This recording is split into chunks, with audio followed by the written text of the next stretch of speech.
36 कौम को लेके हनुमान बेनीवाल लड़ाई लड़ता है और उसी नेता के हम कार्यकर्ता हैं और वही काम हम कर रहे हैं जो हमारे नेता की विचारधारा है, उस विचारधारा पे हम काम कर रहे हैं। अंतरजातीय अगर विवाह होगा तो फिर डीएनए खत्म हो जाएगा। आप इस बात को मानते हो? डीएनए खत्म हो जाएगा, फिर जातियां कहाँ रहेगी, फिर सारे एक हो जाओ। लक्ष्मणगढ़ को टारगेट क्यों किया जाता है? विकास विचार, कहीं भाषण होता है तो लक्ष्मणगढ़ को टारगेट करते हैं, कोई कार्यक्रम होता है तो सबसे ज़्यादा लक्ष्मणगढ़ को टारगेट करते हैं, और कार्यकर्ताओं की ज्वाइनिंग करवानी हो तो वो भी लक्ष्मणगढ़ से ज्वाइनिंग ज़्यादा होती है। महासभा का अध्यक्ष बना हूँ, बहुत अच्छी बात है, पर 26 साल में कभी उनके आंतरिक संगठन के चुनाव नहीं हुए क्या?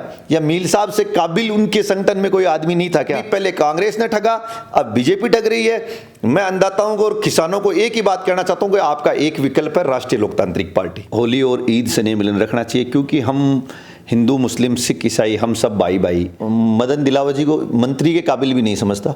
उनके जो बचकाने बयान होते हैं, क्यों गए आप 4 गांव में, 5 गांव में, 7 गांव में, क्यों पूरे जिले में क्यों नहीं घूमे? पूरे प्रदेश में मुसलमान नहीं, सभी जातियों में 36 कौम में हनुमान जी बेनीवाल को प्यार करने वाले और हनुमान बेनीवाल जी को चाहने वाले सबसे ज्यादा मुसलमान है। कुछ नहीं है, मील साहब की उम्र हो गई है तो थोड़ा मानसिक बैलेंस भी सही नहीं है मील साहब का, तो उनको मेरे हिसाब से आराम से रेस्ट करना चाहिए, दवाइयां लेनी चाहिए। राष्ट्रीय लोकतांत्रिक पार्टी के साथ सबसे ज्यादा युवा है। अगर इस प्रदेश में सबसे कोई युवा पार्टी है तो वो राष्ट्रीय लोकतांत्रिक पार्टी है। अगर सबसे ज्यादा किसी के साथ युवा जुड़े हुए हैं तो वो राष्ट्रीय लोकतांत्रिक पार्टी है। नमस्कार, मेरा नाम है अभिषेक जाखड़ और आप देख रहे हैं द लोक नेत्र। और इस वक्त मैं लक्ष्मणगढ़ में मौजूद हूँ और इन दिनों मेरे साथ जो नेता हैं वो विकास जी पचार हैं, जो काफ़ी चर्चाओं में हैं। सीकर जिले में कभी कार्यकर्ता सम्मेलन को लेकर हो या फिर अब होली और ईद का त्यौहार गया है, इन दोनों को स्नेह मिलन को लेकर। कहते हैं हिंदू मुस्लिम भाईचारे की एकता एक मिसाल होती है और उसी मिसाल को कायम करने के लिए विकास जी ने एक हिंदू और मुस्लिम का कार्यकर्ता सम्मेलन रखा है, भाईचारे का सम्मेलन रखा, उसको लेकर बात करेंगे, जिसका नाम रखा है होली और ईद स्नेह मिलन। विकास जी, इन दिनों काफ़ी चर्चाओं में आप। नहीं अभिषेक भाई, मैं तो कोई चर्चाओं में नहीं हूँ। मैं तो राष्ट्रीय लोकतांत्रिक पार्टी का एक सामान्य सा कार्यकर्ता हूँ और मेरी पार्टी का कार्य कर रहा हूँ। लेकिन कभी कार्यकर्ता सम्मेलन हो या फिर अभी लक्ष्मणगढ़ में होली और ईद का एक स्नेह मिलन करवा रहे हो, क्या उद्देश्य है? नहीं, ये सीकर जिले की जो पूरी कोर कमेटी है राष्ट्रीय लोकतांत्रिक पार्टी, उनका और पूरे जिले के कार्यकर्ताओं का मन था कि हमें होली और ईद स्नेह मिलन रखना चाहिए, क्योंकि हम हिंदू मुस्लिम सिख ईसाई हम सब भाई भाई। वो एकता वाला देश है और उसी देश में हम रहते हैं। और हमारे 2 पवित्र त्यौहार होली और ईद दोनों गए, तो हमारे कार्यकर्ताओं का मन था, सीकर जिले की पूरी कमेटी का मन था, तो हमने ये होली और ईद स्नेह मिलन 25 मार्च को रखा है, बुधवार, मोदी कॉलेज के सामने अंजनी विहार में ये हमारा कार्यक्रम है। तो इसके संदर्भ में अभी हम हमारे कार्यकर्ता तैयारियों में लगे हुए हैं। जी, आपने कहा हिंदू मुस्लिम सिख ईसाई सब भाई भाई, लेकिन आजकल तो ये किताबों में देखने को मिलता है, जब से देश में ये कई पार्टी आई है जिन्होंने एक हिंदू मुस्लिम को बांटने का काम कर दिया है। भाषणों में भी आजकल तो वही नेता बात करते हैं, भगवा की बात करते हैं, हरे की बात करते हैं। क्या कुछ कहना चाहेंगे? देखो, हमारी राष्ट्रीय लोकतांत्रिक पार्टी और हम उन लोगों में से नहीं है। ये केंद्र में बैठी केंद्र सरकार ये काम कर रही है, हिंदू मुस्लिम को बांटने का काम कर रही है, भाई भाई को लड़ाने का काम कर रही है। पर राष्ट्रीय लोकतांत्रिक पार्टी सबको साथ लेके चलने वाली पार्टी है, 36 कौम को साथ लेके चलने वाली पार्टी है। हमारे नेता का भी यही संदेश है कि हिंदू मुस्लिम सिख ईसाई सब हम भाई भाई हैं और 36 कौम को लेके हनुमान बेनीवाल लड़ाई लड़ता है और उसी नेता के हम कार्यकर्ता हैं और वही काम हम कर रहे हैं जो हमारे नेता की विचारधारा है, उस विचारधारा पे हम काम कर रहे हैं। और राष्ट्रीय लोकतांत्रिक पार्टी आने वाले समय में एक बड़ा मजबूत आंदोलन इस सीकर जिले में करेगी। और अभी हमारे कार्यकर्ताओं का मन था कि हम लक्ष्मणगढ़ में होली और ईद का स्नेह मिलन समारोह रखें, वो हमने रखा है और देखो अभी क्या रिजल्ट आता है कार्यकर्ताओं के मन के। लक्ष्मणगढ़ को टारगेट क्यों किया जाता है? विकास विचार, कहीं भाषण होता है तो लक्ष्मणगढ़ को टारगेट करते हैं, कोई कार्यक्रम होता है तो सबसे ज़्यादा लक्ष्मणगढ़ को टारगेट करते हैं, और कार्यकर्ताओं की ज्वाइनिंग करवानी हो तो वो भी लक्ष्मणगढ़ से ज्वाइनिंग ज़्यादा होती है। नहीं, देखिए अभिषेक भाई, हमारे तो पूरे जिले में ही कार्यक्रम होते रहते हैं। ये कोई लक्ष्मणगढ़ हमारा कोई टारगेट नहीं है। हम हमारी पार्टी के लिए काम कर रहे हैं तो हम पूरे जिले में काम करते हैं। लक्ष्मणगढ़ तो अकेला तो है नहीं, पर लक्ष्मणगढ़ में इस बार कार्यकर्ताओं में उत्साह ज़्यादा है। इस बार लक्ष्मणगढ़ विधानसभा के कार्यकर्ताओं में राष्ट्रीय लोकतांत्रिक पार्टी में जुड़ने का, राष्ट्रीय लोकतांत्रिक पार्टी के साथ मिलकर काम करने का जो उत्साह है, उस उत्साह के साथ कर रहे हैं। बाकी हम धोद में भी कर रहे हैं, दातारामगढ़ में भी कर रहे हैं, फतेहपुर में भी कर रहे हैं, सीकर में भी कर रहे हैं, हम पूरे जिले में काम कर रहे हैं। बाकी हमारा कोई टारगेट और वो नहीं है।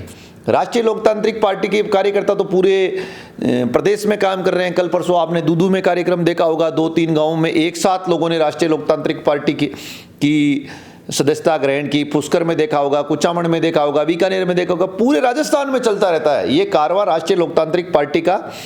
ये पूरे राजस्थान में चल रहा है क्यों इस बार राजस्थान की जनता ने मन बना लिया हनुमान बेनीवाल की तरफ, और हनुमान बेनीवाल जी को मजबूत करने के लिए इस बार पूरे राजस्थान की जनता का मन है। लेकिन कुछ लोगों का कहना है कि हनुमान बेनीवाल जाटों के जो बड़े कद्दावर नेता होते हैं उनको टारगेट करते हैं। पहले डूडी साहब थे, उनको चुनाव हरवाया था, और फिर सतीश पूनिया को चुनाव हरा दिया। सोशल मीडिया पर यही चल रहा है, और अब गोविंद सिंह डोटासरा को टारगेट किया जा रहा है, बार बार उन्हीं के क्षेत्र को टारगेट किया जा रहा है। नहीं, ऐसी कोई बात नहीं है, हम किसी को कोई टारगेट नहीं कर रहे हैं। और रही बात आप जिस जाति की कर रहे हो, तो जो प्रदेश में बड़ी जाति जाट है, तो उसके नेता हमारी पार्टी तो सब जगह चुनाव लड़ेगी। कहाँ जाट भी आएगा, कहाँ राजपूत भी आएगा, मुसलमान भी आएगा, मेघवाल भी आएगा, गुजर भी आएगा, सारे 36 कौम के लोग ही हम चुनाव लड़ेंगे। वहाँ कोई ना कोई तो सामने चुनाव लड़ेगा, कांग्रेस से भी लड़ेगा, बीजेपी भी से लड़ेगा, हो सकता है वो हमारी जाति से। उसमें टारगेट वाली तो कोई बात नहीं है। राष्ट्रीय लोकतांत्रिक पार्टी वो काम कर रही है कि राष्ट्रीय लोकतांत्रिक पार्टी खुद मजबूत कैसे हो, उसके कार्यकर्ता वो काम कर रहे हैं, ना कि किसी को टारगेट करने का कर रहे हैं। वो हमारा मकसद नहीं है। और हम इस बार मजबूती से, मुझे जो जिम्मेदारी है कार्यकर्ता के रूप में सीकर जिले की दी गई, तो हम प्रयास करेंगे जहां हम मजबूत है वहां और मजबूती के साथ लड़े और पार्टी को जिताएं कैसे। अच्छा, आपने कहा पार्टी को जिताएं, और कहते हैं कि हनुमान बेनीवाल के साथ माइनॉरिटी सबसे ज़्यादा आती है, और हनुमान बेनीवाल भाषणों में भी बार बार यही कहते हैं कि अगर माइनॉरिटी नहीं होती तो मैं चुनाव हार जाता। तो क्या विकास प्रचार भी उन्हीं की विचारधारा को लेते हुए आगे बढ़ रहे हैं? बार बार रोज़ा इफ्तार पार्टी हो या कोई और हो, सबसे ज़्यादा माइनॉरिटी के लोगों को ज्वाइनिंग दिला रहे हैं सीकर जिले में। और इन दिनों जो रोजे चल रहे थे, तो हर एक दिन विकास प्रचार हजारों की संख्या में रोज़ा इफ्तार पार्टी में शामिल हो रहे थे। नहीं, बिल्कुल आपकी बात सही है। हनुमान बेनीवाल वो व्यक्ति है जो हर व्यक्ति का सूद समेत कर्ज रखता है। तो नागौर लोकसभा में मुसलमानों ने हनुमान जी को वोट दिए थे, तो हनुमान जी ने खुले मंच पे ये कहा है कि मुस्लिम समाज के लोगों ने मुझे वोट दिया है और मुझे जिताया है, तो उसमें कोई दो राय नहीं है। दूसरा, यहाँ आज पूरे प्रदेश में मुसलमान नहीं, सभी जातियों में 36 कौमें हनुमान जी बेनीवाल को प्यार करने वाले और हनुमान बेनीवाल जी को चाहने वाले सबसे ज़्यादा मुसलमान हैं, जो हनुमान जी की पार्टी ज्वाइन करना चाहते हैं, हनुमान जी के साथ मिलकर काम करना चाहते हैं। क्योंकि हनुमान बेनीवाल हमेशा मुद्दों की राजनीति करता है। तो हमारे साथ भी अभी मैं जो जिस पार्टियों का आप जिक्र कर रहे हो, रोजा इफ्तार पार्टियों में मुस्लिम भाइयों का प्रेम था हमारे प्रति। वो मुझे बार बार रोज साथी कॉल करते थे, भाई साहब आ जाइए, भाई साहब, तो मुझे टाइम ही नहीं मिल पाता था। तो हम सब हमारे भाइयों के साथ मिलके इफ्तार पार्टी करते थे। ये तो जो पोलराइजेशन की राजनीति केंद्र सरकार ने और मौजूदा राज्य सरकार ने पोलराइजेशन की राजनीति करी है। बाकी हमारे राजस्थान में ऐसी कोई परंपरा रही नहीं मेरे हिसाब से कि हम जातियों के नाम पे लड़ने वाला, और वो पैटर्न रहा नहीं। पर अभी केंद्र सरकार और राजस्थान सरकार ने मिलकर जो लड़ाने का काम किया है, हिंदू मुस्लिम सिख ईसाई पाकिस्तान भारत, ये लड़ाई हमारे पहले नहीं थी, ये बीजेपी आने के बाद ज़्यादा हो गई।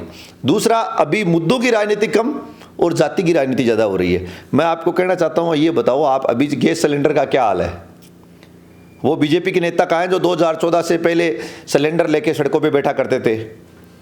वो डीजल पेट्रोल का 1 रुपये बढ़ने पे वो चिल्लाते थे, वो कहाँ है? आज वही हालात वापस हो गए। अभी तो एक खबर और आई है कि जो गैस सिलेंडर था एलपीजी वाला, 14 केजी गैस आती थी, उसको 10 केजी किया जा रहा है। ये गौण किया जा रहा है। भाई आप ये सोचो कि 4 किलो गैस कम की जा रही है, रेट कम नहीं होगी, वो गैस कम हो जाएगी, लोगों के जेब से पैसा वही जाएगा। इनका मेन जो टारगेट है, राजस्थान सरकार का और केंद्र सरकार का मेन टारगेट है लूट कर खाओ। क्योंकि इन लोगों ने, आप बात कर रहे हो, इतने बड़े बड़े वादे किए थे 2023 के चुनाव में कि हम लोग केंद्र और राज्य की डबल इंजन की सरकार। अरे डबल इंजन की सरकार से इस राजस्थान की जनता को क्या फायदा हुआ? मैंने आपने पहले भी एक इंटरव्यू किया था, तब ये दावे के साथ और ये चैलेंज किया था कि बजट में राजस्थान को कुछ नहीं मिलेगा, केंद्र के बजट में, और राजस्थान का बजट है उसमें सीकर को कुछ नहीं मिलेगा। सीकर का नाम तक नहीं लिया। किस ब्याह पे जो लोगों ने वोट दिए, बड़ी उम्मीदों के साथ वोट दिए थे। राजस्थान सरकार की जो दिव्या मदेरणा जी है, उन्होंने उप मुख्यमंत्री दिव्या मदेरणा जी ने जो बजट पेश किया उसमें सीकर का कहीं नाम तक नहीं था। और सीकर में यहाँ बीजेपी के एमएलए हैं, वो वाहवाही करते लूट रहे हैं। देखो बहुत बुरा हालात है। जो 2 साल से ऊपर का वक्त बीत गया चुनाव हुए हुए, अभी सरकार बनने के बाद मेरी नज़र में एक काम ऐसा नहीं हुआ जो इस सरकार ने किया है, जो जनता की भलाई के लिए किया है, जो जवान के लिए किया है, जो किसान के लिए किया है। कुछ काम नहीं हुआ। अब आप देख रहे हो कितनी बरसात हो रही है, ओले गिर रहे हैं। किसान जो देश की रीढ़ की हड्डी है, किसान के साथ आज क्या हो रहा है? किसान के साथ आज ये हो रहा है कि उसकी फसल, जिसकी खड़ी फसल नष्ट हो रही है, उनकी जो कटाई की हुई फसल नष्ट हो रही है। आज सीकर का सबसे बड़ा मुद्दा प्याज का है। शेखावाटी में सबसे ज़्यादा प्याज उत्पादन होता है। आज की प्याज की जो रेट है वो 3 रुपये आ गई, पर कोई बोलने वाला तैयार नहीं है। एक टाइम वो लोग थे जो प्याज होने पे प्याज की माला बना के गले में पहनते थे, बीजेपी के लोग। कहाँ गए आज वो? सबसे बड़ी बात ये है कि आज मुद्दों की राजनीति नहीं हो रही, महंगाई पे बात नहीं हो रही, आज जाति और धर्म पे बात हो रही है। ये बड़ी विडंबना की बात है। और मैं आपके चैनल के माध्यम से इस जिले की और प्रदेश की जनता से ये कहना चाहता हूँ कि आपको मिला क्या? किसान को समर्थन मूल्य नहीं मिला। आज माचिस बनाने वाली कंपनी को यह अधिकार है कि वो उस पर अपनी एमआरपी लिखता है, पर किसान को उसकी एमएसपी का अधिकार नहीं है, क्योंकि वो अन्न उगाता नहीं है। क्या अन्नदाता है, पर अन्नदाता के साथ भी पहले कांग्रेस ने ठगा, अब बीजेपी ठग रही है। मैं अन्नदाताओं को और किसानों को एक ही बात कहना चाहता हूं कि आपका एक विकल्प है राष्ट्रीय लोकतांत्रिक पार्टी। और राष्ट्रीय लोकतांत्रिक पार्टी जिस दिन सरकार में आ गई, उस दिन आप देखना कैसे किसान खुशहाल होगा। किसान को चौतरफा मारा जा रहा है, पर बोलने वाला कोई आदमी नहीं है। आज क्यों सर्वे नहीं हुआ? क्यों ये नेता जो सत्ता में बैठे हैं, भारतीय जनता पार्टी के विधायक हैं, वो क्यों नहीं बोल रहे कि भाई ओले गिर गए, उनका सर्वे रिपोर्ट बननी चाहिए, पटवारियों को निर्देशित करना चाहिए, क्लेम मिलना चाहिए? पर नहीं। आपने देखा सालासर की ब्रांच में कैसे जिन्होंने फसल ही नहीं बोई, उन्होंने करोड़ों रुपए के क्लेम देने की तैयारी हो गई। तो भ्रष्टाचार कूट कूट के राजस्थान में भर दिया इन नेताओं ने, उनके पुत्रों ने, उनके दलालों ने। सीकर में भी यही हाल है। 3-4 बीजेपी के विधायक हैं जो फिक्स बंदी का सिस्टम रखते हैं। यहाँ लोगों को मरने के लिए छोड़ दिया गया। आप देखते हो विद्युत विभाग में जो टेंडर होते हैं उसमें ठेका प्रणाली है। उस ठेका प्रणाली में 10 से 12 लोग होने चाहिए, लाइनों के फॉल्ट निकालने वाले एफआरटी की गाड़ी के साथ, पर 2 लोग होते हैं। जब कोई मर जाता है तो कोई पूछने वाला नहीं पूछता है। हम पूछते हैं कि कौन सी कंपनी है, कि साहब ये तो विधायक साहब के साले हैं। कोई कहता है ये जी सांसद प्रत्याशी के रिश्तेदार है, कोई कहता है जी ये तो मंत्री के वो हैं। ये मिलजुल के इस प्रदेश की जनता को मार रहे हैं। ये बहुत बड़ी विडंबना की बात है। हम ये चाहते हैं कि हम जन जन को कैसे जगाएं और राष्ट्रीय लोकतांत्रिक पार्टी मजबूती से इस प्रदेश में कैसे अपनी भागीदारी निभाए, इसके लिए हम काम कर रहे हैं। हमारी किसी से कोई लड़ाई नहीं है। हम मुद्दों की राजनीति करने वाले लोग हैं। हम हनुमान बेनीवाल की विचारधारा को गांव ढाणी तक पहुंचाने वाले लोग हैं। पर मैं तो ये चाहता हूं कि जिस दिन युवा जाग जाएगा, देखिए आज का जेनजी, जैसे नेपाल में क्रांति हुई थी, राष्ट्रीय लोकतांत्रिक पार्टी के साथ सबसे ज़्यादा युवा है। अगर इस प्रदेश में सबसे कोई युवा पार्टी है तो वो राष्ट्रीय लोकतांत्रिक पार्टी है। अगर सबसे ज़्यादा किसी के साथ युवा जुड़े हुए हैं तो वो राष्ट्रीय लोकतांत्रिक पार्टी है। हम बदलाव की ताकत रखते हैं। हम वो लोग हैं, हम वो जेनजी हैं जो बदलाव की ताकत रखते हैं। और जिस दिन युवा जाग उठा, इस सरकार को उखाड़ कर फेंक देंगे। आपने कहा सरकार को उखाड़ कर फेंक देंगे, लेकिन जिस सरकार में एक मंत्री हैं मदन दिलावर साहब, इन दिनों शेखावाटी आए थे कल परसों, और कुछ गाँव में गए, औचक निरीक्षण किया और गाँव में कुछ गंदगियाँ देखने को मिली तो कुछ अधिकारियों को सस्पेंड कर दिया। क्या कुछ कहना चाहेंगे? मेरे हिसाब से मैं मदन दिलावर जी को मंत्री के काबिल भी नहीं समझता। उनके जो बचकाने बयान होते हैं, क्यों गए आप 4 गांव में, 5 गांव में, 7 गांव में, क्यों पूरे जिले में क्यों नहीं घूमे? प्रदेश बहुत बड़ा है। आप क्या मैसेज देना चाहते हैं 4 लोगों को सस्पेंड करके? आप पंचायती राज मंत्री हैं, आप पंचायत पे क्यों नहीं बोल रहे पंचायती राज चुनाव कब होंगे? पर इनको पता है अगर पंचायती राज चुनाव करा लिए तो ये फेल हो जाएंगे। ये देखो मंत्री जी, और क्या है कि इनको सुर्खियां बटोरने से मतलब है। अब ये लोग सीकर में आके 5-6 जगह, जितनी जगह के मुझे कोई आइडिया नहीं है, मैं न्यूज़पेपर में पढ़ा, पर मैं ये कह रहा हूं कि अगर यही लोग पूरे जिले में क्यों नहीं घूमे, सारी पंचायत समितियों में क्यों नहीं गए? ये तो इनको मीटिंग होता है कि भाई सफाई है या नहीं, ये तो सिर्फ इनको सब पता है। सब जगह हाल बेहाल है, सफाई का सबसे बुरा हाल है। कहीं जगह कुछ नहीं है, सिर्फ ये दिखावा करना चाहते हैं, ये अधिकारियों को डराना चाहते हैं। ये डरा कर काम करने की जो प्रणाली है मेरे हिसाब से सही नहीं है। और मंत्री जी में ज़्यादा रिजल्ट एकदम जीरो है। मंत्री जी के पूरी सरकार का ही रिजल्ट जीरो है। अच्छा, एक सवाल और पूछना चाहता हूँ। इन दिनों एक चर्चा चल रही है सबसे ज़्यादा अंतर्जातीय विवाह को लेकर, आपके नेता हैं हनुमान बेनीवाल जी, उन्होंने एक बयान दिया जिसको लेकर जाट महासभा के अध्यक्ष राजाराम मील साहब ने उनको प्रतिक्रिया दी। इन प्रतिक्रियाओं के बीच में आप क्या कुछ कहना चाहते हैं?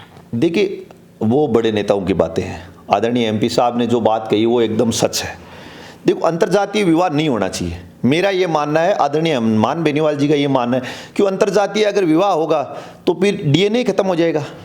आप इस बात को मानते हो? डीएनए खत्म हो जाएगा, फिर जातियाँ कहाँ रहेगी? फिर सारे एक हो जाओ, जाति का सिस्टम बंद कर दो। जो लोग ये बात जाति की बात कर रहे हैं वो जो समाज के अध्यक्ष बने बैठे हैं, मैं तो ये कहना चाहता हूँ कि अगर ये जाति में शादी करना और अंतर्जातीय विवाह कर रहे हो, फिर डीएनए खा रहा, फिर समाज को आप बड़ा कर रहे हो, समाज को तो खत्म कर रहे हो, समाज को कमजोर कर रहे हो, खोखला कर रहे हो। तो इसमें मेरे जो नेता ने कहा, मैं उसी स्टैंड पे हूँ, अंतर्जातीय विवाह नहीं होना चाहिए। और आज के युवाओं को भी ये सीख लेनी चाहिए कि देखो, हर विवाह का माँ बाप कभी किसी का बुरा नहीं चाहता। जहाँ आपका माँ बाप आपकी शादी कर रहा है या आपका रिश्ता कर रहा है, वो आपके लिए बहुत बेटर है। ये आपको आने वाले समय में पता चलेगा। अभी हो सकता है कि आप उत्साहित हो, वो गलत हो, पर माँ बाप ने जो तय कर दिया उनके आप पच्चीनों पे चलो, ना कि ये किसी नेता ने, किसी एमपी एमएलए ने जो शादी कर ली अंतर्जातीय विवाह, उनके पच्चीनों पे मत चलो। अच्छा, मील साहब ने एक बयान ये भी दिया कि मेरे फॉलोअर्स बहुत ज़्यादा हैं, हनुमान बेनीवाल को कहीं पीट देंगे। इस पर क्या कुछ कहना चाहेंगे? नहीं, मील साहब अच्छी कॉमेडी कर लेते हैं, इसमें कोई दम वाली बात नहीं है, कोई फॉलोअर वोलोअर नहीं है मील साहब के। मील साहब सीधे है, साफ मन के आदमी हैं, उनके कुछ नहीं है जी। उन तो सब पता है, मील साहब का बैकग्राउंड राजस्थान की जनता को पता है, और आपको भी पता है कि भाई जो उनकी महासभाएं हैं, मैं उन्हीं के वीडियो पे उन्हीं की बात कह रहा हूँ। उनका कहने का मतलब है कि मैं 26 साल से महासभा का अध्यक्ष बना हूँ, बहुत अच्छी बात है, पर 26 साल में कभी उनके आंतरिक संगठन के चुनाव नहीं हुए क्या? या मील साहब से काबिल उनके संगठन में कोई आदमी नहीं था क्या कि उसको आप जिम्मेदारी दे देते? दूसरा, वो कह रहे हैं मैं 3-3 संगठन चलाता हूं, तो एक आदमी 3 संगठन कैसे चला सकता है? या तो उनके पास टाइम ही नहीं होगा। वो सारी बातें इस प्रदेश की जनता को पता है। संगठन ही बहुत होता चलाने के लिए, काम करने के लिए तो एक में ही नहीं होता साहब। अगर काम करना है तो एक संगठन का ही नहीं कर पाते। पर ये क्या बातें होती हैं, छोटी बातें होती हैं। उन्होंने कैसे किया, जब जाट आरक्षण आंदोलन हुआ उसके बाद उन लोगों ने 2003 के चुनाव में क्या क्या किया, वो पूरी प्रदेश की जनता को पता है। उनका परिवार कहाँ चला गया, क्या क्या उन लोगों ने कर लिया। तो इस पर मैं ज़्यादा कोई चर्चा नहीं करना चाहता। मैं इतना ही कहना चाहता हूँ कि फॉलोअर तो मील साहब के पास कुछ है नहीं। बाकी वो क्या है कि ऐसे बयान देके हनुमान जी का नाम लेके टीआरपी जरूर लेना चाहते हैं। फॉलोअर के नाम पे 0 है, उनको भी पता है। अब राष्ट्रीय लोकतांत्रिक पार्टी के युवा कार्यकर्ताओं ने उनके घर पे जाके जो प्रदर्शन किया, पुतला फूका, वो भी मैं मानता हूँ नहीं करना चाहिए। ऐसा कुछ नहीं है। मील साहब की उम्र हो गई है तो थोड़ा मानसिक बैलेंस भी सही नहीं है मील साहब का, तो उनको मेरे हिसाब से आराम से रेस्ट करना चाहिए, दवाइयाँ लेनी चाहिए। वो अपने मुंह से कह रहे हैं कि हमने इतने करोड़ के शराब के ठेके ले लिए। अरे तो साहब, आप जब दारू बेच रहे हो तो कैसे कह सकते हो आप समाज के मालिक कैसे बन सकते हो? अब नशे में देख रहे हैं। एक बड़ी लंबी बहस है, मैं इसमें ज़्यादा नहीं जाना चाहता। मैं आपको इतना ही कहना चाहता हूँ कि उनको ज़्यादा सीरियस लेने की जरूरत नहीं है, उनकी उम्र हो गई है। बाकी जो मेरे नेता ने कहा है वो सही है। हनुमान बेनीवाल इस जाट का समाज का सर्वमान्य नेता है जी।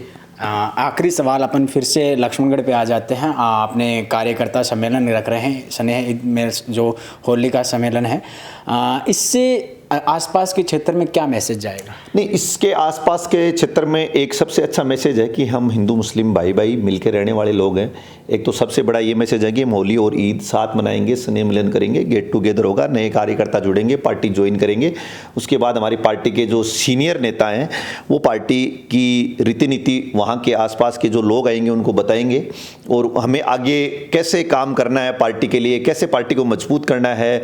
युवा हमारे साथ सबसे ज़्यादा युवा जुड़े हुए, तो उन युवाओं को भी हम ये संदेश देंगे कि हमें इधर उधर के बयानों पे नहीं जाके हमें अपनी पार्टी कैसे मजबूत हो, इस पे काम करना है। विकास प्रचार फ्रंट फुट पे खेल रहे हैं आजकल, क्या राज है? अब देखो, मुझे तो फ्रंट फुट नजर नहीं आ रहा कहाँ कैसे फ्रंट फुट पे खेलते हैं, कह रहे हैं। अब देखो, कहने में तो लोग कोई कुछ भी कह सकते हैं, पर मैं एक पार्टी, हमेशा एक तस्वीर होती थी विकास प्रचार की, हनुमान बेनीवाल के ऐसे पीछे खड़े रहना, मासूम सा चेहरा होता था, लेकिन आजकल फ्रंट फुट पे खेल रहे हैं और आरएलपी के झंडे के लोगों के साथ भी शर्ट नहीं, ये तो हमारे पार्टी के कार्यकर्ताओं का प्यार है जिन्होंने ये शर्ट बनवाए हैं, बहुत अच्छे बनवाए हैं, और ये मेरा भी मन है, मुझे बहुत अच्छा लगा। पर दूसरा क्या, मैं तो हमेशा ही पार्टी का कार्यकर्ता था और अभी भी कार्यकर्ता ही हूँ। मैं कोई पद नहीं चाहता यार, मैं पार्टी में काम करना चाहता हूं। देखो, पद की कहीं कदर नहीं होती। पद वाले तो बहुत सारे लोग बैठे हैं प्रदेश अध्यक्ष बन के, पर उनके पास है क्या? काम की कदर होती है। और आप अपने नेता के लिए वफादार कितने हो, नेता के लिए कितना काम कर सकते हो, उसकी कदर होती है। मैं तो एक हनुमान बेनीवाल जी जो मुझे आदेश देंगे वो मैं करने के लिए तैयार हूँ मेरी पार्टी के लिए। दूसरा ये है कि फ्रंट फुट पे खेलने का मतलब ये है कि मैं यही चाहता हूँ कि हम जीरो से खड़े हुए हैं, क्योंकि राष्ट्रीय लोकतांत्रिक पार्टी का गठन 2018 में हुआ, तो हम जीरो से खड़े हुए लोग हैं, तो हर दिन हम मजबूत हो रहे हैं, हर दिन हमारा मजबूती की ओर जा रहा है और इतने मजबूत हो जाएंगे 2028 का चुनाव आते आते कि सत्ता के सिंहासन पर राष्ट्रीय लोकतांत्रिक पार्टी का झंडा ले रहेगा। जी सुखदेव। तो ये थे विकास जी पचार, जो कि अभी हाल ही में लक्ष्मणगढ़ में होली और ईद का एक स्नेह मिलन कार्यक्रम रख रहे हैं और सबसे बड़ी बात है कि हिंदू और मुस्लिम के भाईचारे की एकता का मिसाल दे रहे हैं। और अब ये देखना दिलचस्प होगा उस कार्यकर्ता सम्मेलन में कितने लोग आते हैं और किस तरीके का एक मैसेज जाता है प्रदेश भर में। तब तक के लिए मुझे दीजिए इजाज़त, नमस्कार, राम राम सा।